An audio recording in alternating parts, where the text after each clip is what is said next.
जनाजा आगे आगे कह रहा है, ए जहां वालों मेरे पीछे चले आओ, तुम्हारा रहनुमा मैं। ये सब जाने वाले मुझे और आपको बता रहे हैं कि हम तो चले गए, अब तुम्हारी बारी है। लेकिन कुछ लोग जिंदगी ऐसे गुजार रहे हैं जैसे मरना ही नहीं है।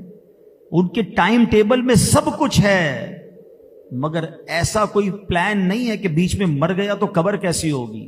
मुस्तकबिल के 5 साल का प्लान है, 10 साल का प्लान है, अरे मरने का प्लान है कि नहीं? और फिर जिस कब्र में जाना है वो कब्र रोशन होगी कि नहीं? उधर मेरे और आपके सिर्फ आमाल काम आएंगे। प्लीज समझो बात को। कब्र में कोई तिजोरी नहीं है, कफन में कोई जेब नहीं है, ये सब इधर रह जाएगा। मैं अकेला जाऊंगा और मेरे आमाल जाएंगे। 5, 10, 15 दिन के सफर की तैयारी के लिए सब तैयारी है। एक ऐसा सफर करना है मुझे और आपने जो 5, 10, 15 दिन का नहीं है। अच्छा, इस सफर में तो दोस्त, फैमिली, बहुत सारे लोग शामिल हो सकते हैं। उधर कहीं मुल्क में पहुंच गए, पैसे खत्म हो गए, फोन करके मंगवा सकते हैं। इंटरनेट के जरिए आपको चीजें मिल जाएंगी। मैं जिस सफर की बात कर रहा हूं, अकेले जाना है, अकाउंट क्लोज हो जाएगा। मगर उस सफर की कौन तैयारी कर रहा है? कौन उसकी फिक्र कर रहा है कि यार उधर कौन सी करेंसी काम आएगी, कौन से अमाल काम आएंगे? पहले के जमाने में मैयत का वारिस ढूंढना बड़ा मुश्किल होता था। क्यों? सारे ही रो रहे होते थे। क्यों रो रहे होते थे? मैयत से प्यार होता था? नहीं, सबको अपनी कब्र याद आती थी कि ये मर गया, मेरी बारी है।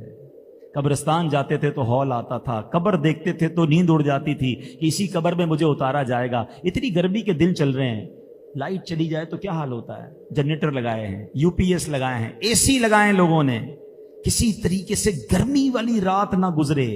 तुमसे एक रात बगैर पंखे के नहीं गुजरती। सोचो, क़यामत तक जिसकी कब्र में आग भड़का दी गई वो कैसे गुजारेगा वो रातें? अरे जिसको यहां गर्मी लगती है उसको तो कब्र की गर्मी की ज्यादा फिक्र होनी चाहिए ना। प्लीज इसके बारे में सोचिए, प्लान कीजिए। एक जगह में गया था बयान करने, तो किसी को मैंने देखा, उनका चेहरा बहुत उतरा हुआ था, टेंशन में थे। मैंने कहा भाई सब खैरियत है, टेंशन में तो नहीं हो? उन्होंने कहा हाजी साहब हम बंबई वाले हैं, टेंशन लेते नहीं, टेंशन देते हैं। तो मैंने कहा हम महबूब के मानने वाले ना, हम टेंशन देते ना टेंशन लेते हैं। जब टेंशन लेने की बारी आती है तो हम क्या कहते हैं? अल्लाह पे छोड़ दिया। टेंशन लेने की बारी है तो अल्लाह पे छोड़ दिया, और जब टेंशन लेने की बारी आई तो जा अल्लाह के लिए तुझे छोड़ दिया।